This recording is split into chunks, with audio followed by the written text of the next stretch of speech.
इस नए deep dive में बहुत बहुत स्वागत है। आज हमारे सामने ये चर्चा के लिए जो स्रोत है ना, जी। वे किसी सामान्य या उबाऊ व्याकरण की किताब से नहीं लिए गए हैं, बिल्कुल नहीं। बल्कि ये तो एक हाँ। एक रणनीतिक फील्ड मैनुअल हाँ, हाँ। या कहें कि एक सैन्य रणनीति की तरह पेश किए गए हैं। आज का हमारा मुख्य मिशन ही यह समझना है कि हिंदी व्याकरण और विशेष रूप से संज्ञा केवल रटने वाले नियम नहीं है। एकदम सही। मतलब अगर हम भाषा को एक कुरुक्षेत्र की तरह देखें ना, हाँ। तो यहाँ शब्द हमारे सैनिक हैं और व्याकरण के नियम हमारी व्यू रचना है। हाँ, हमारी रणनीति। हाँ, और अगर हम इसे प्रतियोगी परीक्षाओं के नजरिया से देखें, तो इस सैन्य रणनीति को समझना कोई कोई अकादमिक शौक नहीं रह जाता। ये एक बहुत बड़ी आवश्यकता बन जाती है। हाँ, परीक्षाओं में तो परीक्षाओं में अक्सर पद परिचय और वाक्य शुद्धि जैसे जटिल प्रश्न आते हैं। ऐसे में जानकारी का इतना भारी बोझ होता है कि रटे हुए नियम अक्सर भूल जाते हैं। रटा हुआ तो भूल ही जाते हैं। बिल्कुल। लेकिन जब हम शब्दों को एक व्यवस्थित सेना के रूप में और नियमों को एक तार्किक रणनीतिक ढांचे के रूप में देखते हैं, तो ये अवधारणाएं स्मृति में हमेशा के लिए दर्ज हो जाती हैं। हमारा उद्देश्य यही है कि व्याकरण के पीछे के विज्ञान और दर्शन को गहराई से समझा जाए, ताकि कुछ भी रटना ना पड़े। तो चलिए इसकी परतें खोलते हैं बिल्कुल खोलते हैं। और सीधे भाषा के उस कुरुक्षेत्र में उतरते हैं जहां इस संज्ञा के साम्राज्य की नींव रखी गई है। हमारे स्रोत इस बात पर बहुत जोर देते हैं कि इस पूरी सृष्टि में हर एक कण को एक विशिष्ट पहचान देने का काम संज्ञा ही करती है। यह निराकार को साकार करने का कौशल है, यानी जो चीज सिर्फ महसूस की जा सकती है या जिसका कोई नाम नहीं है, उसे एक पहचान देना। अस्तित्व का यह शंखनाद ही संज्ञा को इतना महत्वपूर्ण बनाता है। ये वाकई भाषा विज्ञान का एक बहुत ही गहरा दार्शनिक पहलू है।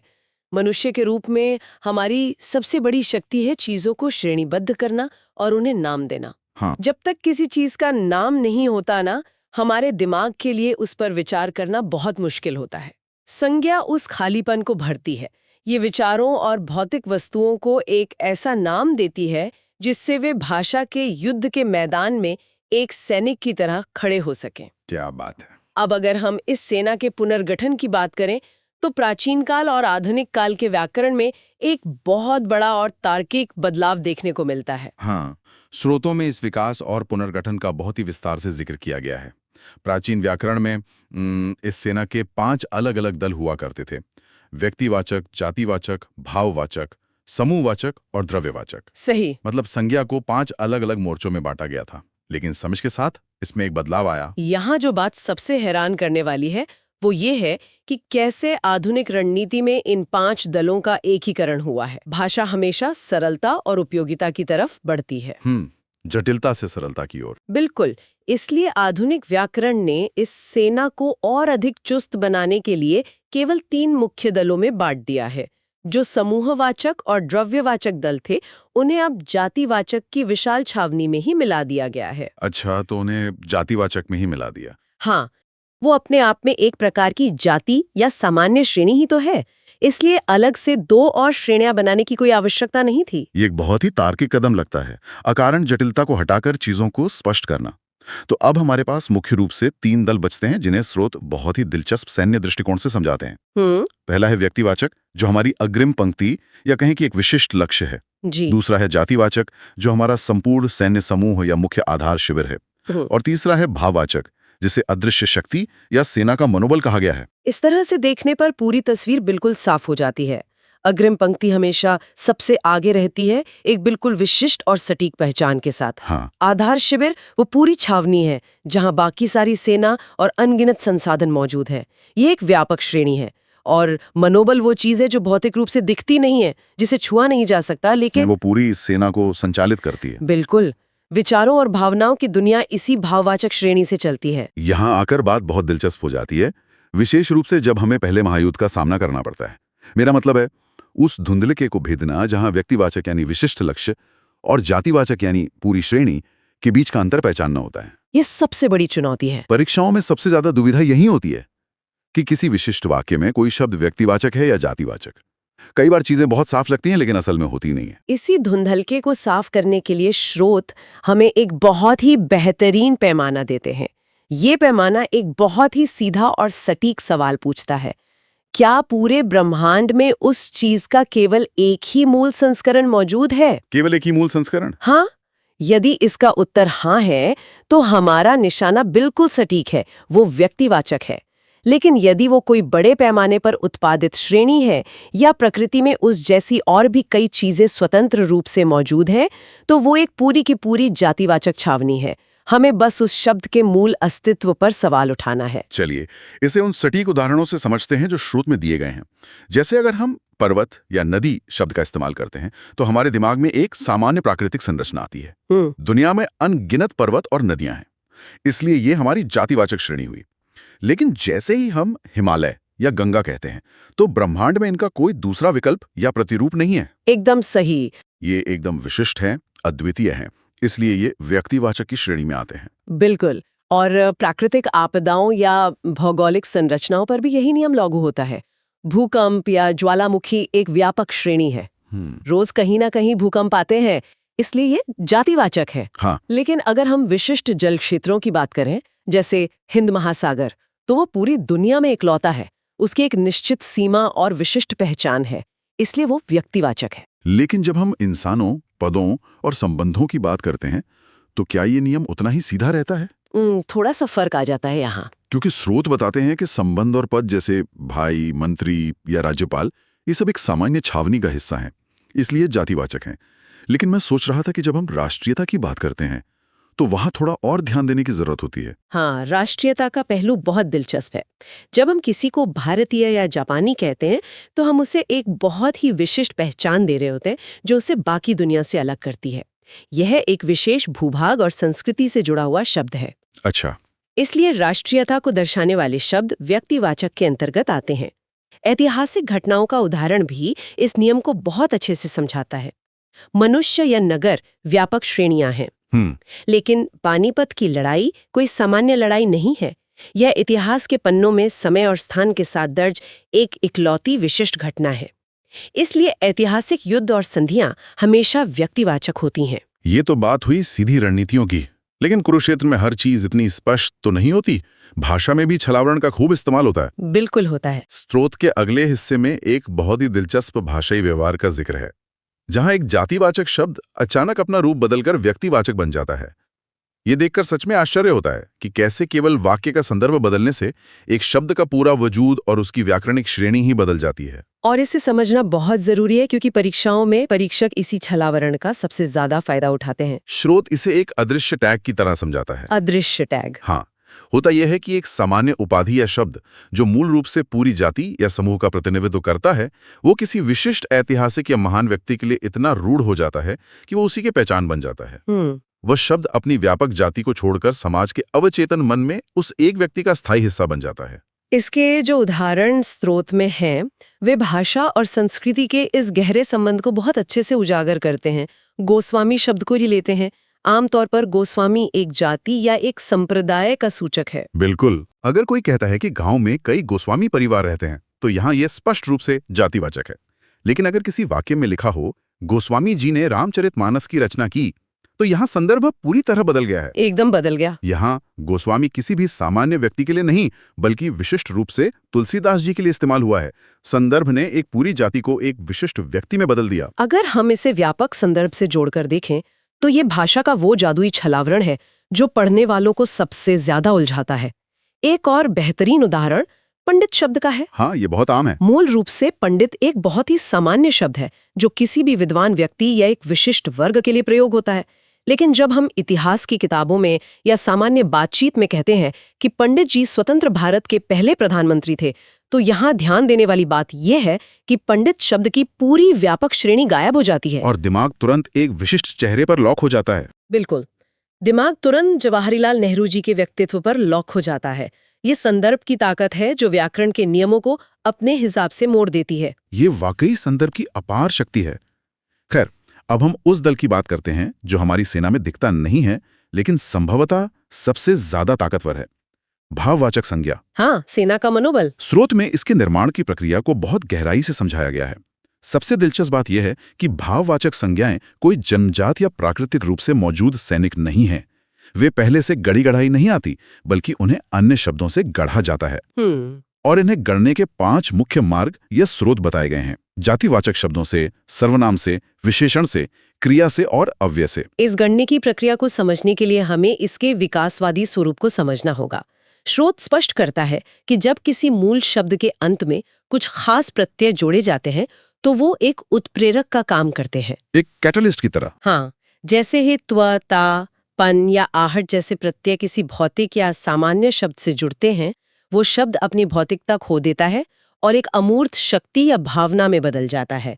ये एक तरह की भाषाई कीमियागरी है। इसका एक बहुत ही गहरा और दार्शनिक उदाहरण सर्वनाम से भाववाचक बनाने की प्रक्रिया में दिखता है। स्रोत इसे आत्ममंथन की तरह पेश करता है। सर्वनाम वे शब्द है जो हम खुद के लिए या दूसरों के लिए उपयोग करते हैं। जी। जैसे निज एक सर्वनाम है जिसका अर्थ है अपना, लेकिन जब उसमें त्व प्रत्यय का उत्प्रेरक जुड़ता है तो ये निजत्व बन जाता है। सही कहा। निजत्व कोई भौतिक चीज नहीं है, ये अपनेपन का एक गहरा एहसास है। जी। इसी तरह स्व यानी खुद से स्वत्व का निर्माण होता है। मम का उदाहरण भी मानवीय संवेदनाओं को बहुत सुंदर तरीके से व्याकरण में ढालता है। मम का अर्थ है मेरा, यह एक अधिकारवाचक सर्वनाम है, लेकिन जब इसमें त्व या ता जुड़ता है तो ये ममत्व या ममता जैसी गहरी अमूर्त भावना का रूप ले लेता है। अरे वाह! और एक और दिलचस्प शब्द है अहम। अहम का मतलब सिर्फ मैं होता है, लेकिन जब इस सर्वनाम में कार प्रत्यय जुड़ता है तो वो अहंकार बन जाता है, यानी मैं होने की भावना जब एक अतिवादी रूप ले लेती है। अहंकार। हाँ, एक सामान्य सा शब्द किस तरह एक अदृश्य लेकिन शक्तिशाली मनोवैज्ञानिक स्थिति में बदल जाता है, ये देखना सच में अद्भुत है। लेकिन इस भाववाचक निर्माण की प्रक्रिया के दौरान एक बहुत ही जटिल नियम भी काम करता है, जिसे अक्सर नजरअंदाज कर दिया जाता है। स्रोत में इसे परीक्षाओं के दृष्टिकोण से सबसे घातक जाल बताया गया है, जहां अच्छे जानकार वर्तनी की अशुद्धियां कर बैठते हैं, और वो है स्वर परिवर्तन का नियम। हाँ, ये स्वर परिवर्तन या ध्वनि संकुचन का नियम व्याकरण का एक बहुत ही सूक्ष्म लेकिन अत्यंत महत्वपूर्ण हिस्सा है। इसका रहस्य ये है कि जब किसी विशेषण या क्रिया को भाववाचक संज्ञा में बदला जाता है तो अक्सर शब्द का पहला लंबा स्वर, जिसे हम व्याकरण की भाषा में दीर्घ स्वर कहते हैं, वो सिकुड़कर छोटे स्वर यानी ह्रस्व स्वर में बदल जाता है। सिकुड़ जाता है। हाँ, इसे ऐसे समझा जा सकता है कि जब हम किसी शब्द में एक अतिरिक्त प्रत्यय जोड़कर उसे भाववाचक बनाते हैं तो शब्द का कुल भार बढ़ जाता है। उस भार को और उच्चारण में लगने वाले समय को संतुलित करने के लिए भाषा स्वाभाविक रूप से शुरुआत के स्वर को छोटा कर देती है। इसके उदाहरण बहुत ही स्पष्ट हैं। हालांकि रोजमर्रा की बातचीत में हम शायद ही कभी इस पर ध्यान देते हैं। जैसे मीठा एक विशेषण है, इसमें मां पर बड़ी ई की मात्रा है, यानी ये दीर्घ स्वर है। बिल्कुल। लेकिन जब इसमें आस प्रत्यय जुड़कर इसे भाववाचक संज्ञा बनाया जाता है तो ये मिठास नहीं बनता, बल्कि ये मिठास बन जाता है। यहाँ मां पर छोटी ई की मात्रा आ जाती है। इससे एक बड़ा ही महत्वपूर्ण सवाल खड़ा होता है कि क्या हम शब्दों को लिखते और पढ़ते समय उनकी ध्वनि की इस वैज्ञानिक बनावट पर ध्यान देते हैं? अक्सर अर्थ पर इतना ध्यान केंद्रित होता है कि वर्तनीकीय तार्किक संरचना पीछे छूट जाती है। हाँ, अक्सर ऐसा होता है। एक और आम उदाहरण देखिए, बूढ़ा। इसमें ब पर बड़े ऊ की मात्रा है, लेकिन जब इसमें आपा प्रत्यय जुड़ता है तो ये बुढ़ापा हो जाता है। बड़ा ऊ छोटे ऊ में बदल गया। इसी तरह लूटना, जहां बड़े ऊ की मात्रा है, उससे जब भाववाचक बनता है तो वो लुटाई हो जाता है छोटे ऊ के साथ। और यह नियम केवल विशेषणों तक सीमित नहीं है। क्रिया से भाववाचक बनाने में भी ऐसी ही ध्वनि संबंधी नीतियां काम करती हैं। जैसे मिलना एक क्रिया है, जब इसे भाववाचक में बदला जाता है तो ये मिलन बन जाता है। यहाँ ना प्रत्यय पूरी तरह से हट जाता है। इसी तरह सजाना से सजावट और लिखना से लिखाई। स्रोत बताते हैं कि अगर हमें ध्वनि संकुचन और प्रत्यय जोड़ने के इन नियमों का ज्ञान हो तो वाक्य शुद्धि और वर्तनी की अशुद्धियों से बचना बेहद आसान हो जाता है। ये ध्वनि का संकुचन और प्रत्ययों का सही उपयोग ही वो जगह है जहां सबसे ज्यादा अंक कटते हैं परीक्षाओं में। भाषा केवल शब्दों को जोड़ने का नाम नहीं है, ये उनकी ध्वनियों के संतुलन का भी नाम है। चलिए अब इस भाषाई सेना के उस दल की बात करते हैं जो व्याकरण में सबसे अडिग और अचल माना जाता है, अव्यय। अव्यय वे शब्द हैं जो लिंग, वचन, काल या कारक के प्रभास से कभी नहीं बदलते हैं। बिल्कुल स्थिर रहते हैं ये। हाँ, वे अपने आप में अटल हैं, जैसे यहाँ, वहाँ, दूर, निकट। लेकिन स्रोत हमें बताता है कि भाषा की शक्ति इतनी अपार है कि इन अटल और भौतिक शब्दों को भी भावनाओं में बदला जा सकता है। ये भाषा के सबसे खूबसूरत रूपांतरणों में से एक है। एक ऐसी चीज जो केवल दिशा या स्थान बताती है और जो कभी बदलती नहीं है, उससे भी एक अमूर्त भावना का स्पंदन दिया जा सकता है। इस रूपांतरण के लिए मुख्य रूप से कुछ विशिष्ट प्रत्ययों का इस्तेमाल होता है, जैसे ई, ता और कार। जब ये प्रत्यय अव्यय शब्दों के साथ जुड़ते हैं तो उनकी कठोरता पिघलकर एक भाव में बदल जाती है। स्रोत में इसके बहुत ही सटीक उदाहरण दिए गए हैं। दूर एक स्थान को दर्शाने वाला अव्यय है। ये बस दो बिंदुओं के बीच की भौतिक स्थिति है। लेकिन जब इसमें ई प्रत्यय जुड़ता है तो ये दूरी बन जाता है। सही। अब दूरी केवल एक भौतिक स्थान नहीं है, ये एक भावनात्मक अवस्था भी हो सकती है। हम अक्सर कहते हैं कि रिश्तों में दूरी आ गई है। यहाँ दूरी एक भाववाचक संज्ञा की तरह काम कर रही है। बिल्कुल सही। इसी तरह निकट एक स्थान है, लेकिन ता जुड़ने से निकटता एक भावना बन जाती है। धिक एक ऐसा अव्यय है जो तिरस्कार की एक कठोर अभिव्यक्ति है, लेकिन जब उसमें कार जुड़ता है तो धिक्कार एक गहरी नकारात्मक भावना और भाववाचक संज्ञा का रूप ले लेता है। धिक्कार। और गति को दर्शाने वाला शीघ्र जब ता के साथ जुड़ता है तो शीघ्रता की भाववाचक संज्ञा में बदल जाता है। यह दिखाता है कि कैसे भाषा भौतिक दुनिया के कठोर शब्दों को लेकर उन्हें मानव मन की सूक्ष्म भावनाओं में ढालने की क्षमता रखती है। तो इस सब का असल में क्या मतलब है? इस पूरे विस्तृत विश्लेषण और स्रोतों को गहराई से खंगालने के बाद हम किस नतीजे पर पहुंचते हैं? अगर हम इसे समेटना चाहें तो आज हमने देखा कि प्राचीन काल के 5 संज्ञा भेदों का आधुनिक काल में 3 में एकीकरण कैसे हुआ। हमने ये भी समझा कि किसी शब्द के मूल संस्करण की पहचान करके हम कैसे व्यक्तिवाचक और जातिवाचक के बीच के धुंधले को मिटा सकते हैं। और इसके साथ ही हमने उन अपवादों और छलावरणों पर भी विस्तार से बात की जहां संदर्भ पूरी तरह से व्याकरणिक नियमों को पलट देता है। हमने देखा कि कैसे विद्वान से विद्वत्ता और पंडित से पांडित्य जैसी भाववाचक संज्ञाएं गढ़ी जाती हैं। बिल्कुल। विशेष रूप से ध्वनि संकुचन का वो नियम जहां शब्द का पहला स्वर छोटा हो जाता है, वो प्रतियोगी परीक्षाओं के लिए और शुद्ध भाषा लिखने के लिए एक अत्यंत महत्वपूर्ण सूत्र है। इन नियमों, अपवादों और विशेषकर उस स्वर परिवर्तन के विज्ञान को आत्मसात करके कोई भी इस व्याकरण के कुरुक्षेत्र में एक कुशल रणनीतिकार बन सकता है। एकदम सही बात है। आज की इस विस्तृत चर्चा से एक बात तो बिल्कुल साफ हो गई है कि शब्द केवल पन्नों पर बिखरी बेजान स्याही नहीं है, वे एक बहुत ही सुसंगठित और जीवंत प्रणाली का हिस्सा है। अगर हम उनके निर्माण की प्रक्रिया और उनके व्यवहार के नियमों को समझ लें तो हम भाषा का कहीं अधिक प्रभावी और सटीक उपयोग कर सकते हैं। ये बिल्कुल सच है। भाषा का हर नियम मानव मन के काम करने के तरीके को ही दर्शाता है। और अंत में जाने से पहले मैं एक बहुत ही अलग और गहरे विचार पर ध्यान केंद्रित करना चाहूंगी। आज हमने चर्चा के बीच देखा कि कैसे समाज और इतिहास के संदर्भ एक सामान्य जातिवाचक शब्द को एक विशिष्ट व्यक्ति की पहचान दे देते हैं, जैसे पंडित या गोस्वामी।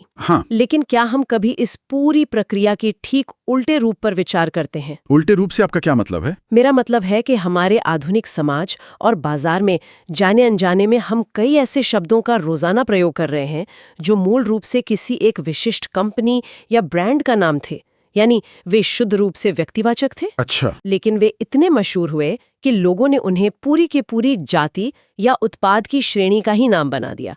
उदाहरण के लिए फोटोकॉपी के लिए जेरोक्स कहना, अरे हाँ, या किसी भी वनस्पति घी के लिए दालदा शब्द का इस्तेमाल करना, या डिटर्जेंट पाउडर के लिए सर्फ कहना। ओह, ये तो वाकई एक बहुत ही दिलचस्प पहलू है, एक व्यक्तिवाचक शब्द का जातिवाचक बन जाना। बिल्कुल। ये इस बात का प्रमाण है कि व्याकरण केवल किताबों में नहीं रहता, समाज का सामूहिक दिमाग और हमारा रोजमर्रा का जीवन लगातार इन नियमों को तोड़ता और नया बनाता रहता है। ये सोचने वाली बात है कि क्या भविष्य के व्याकरणविद इन कॉर्पोरेट ब्रांड्स को जातिवाचक संज्ञा की श्रेणी में आधिकारिक रूप से शामिल करेंगे? ये तो बहुत ही भाषा का ये उल्टा छलावरण हमारी सोच और समाज के बारे में क्या कहता है? ये वाकई विचार करने योग्य एक बहुत ही गहरा सवाल है। समाज कैसे शब्दों को बढ़ाता है और कैसे उन्हें समेट देता है, ये भाषा का सबसे जीवित रूप है। इसी विचारोत्तेजक सवाल के साथ हम आज के इस डीप डाइव को यहीं विराम देते हैं। अपने आसपास के शब्दों को देखते रहिए, उनके बदलते स्वरूपों को पहचानिए और भाषा के इस अद्भुत रणनीति का आनंद लेते रहिए। अगली बार फिर मिलेंगे एक नए और दिलचस्प स्रोत के साथ। तब तक के लिए गहराई से विश्लेषण करते रहें।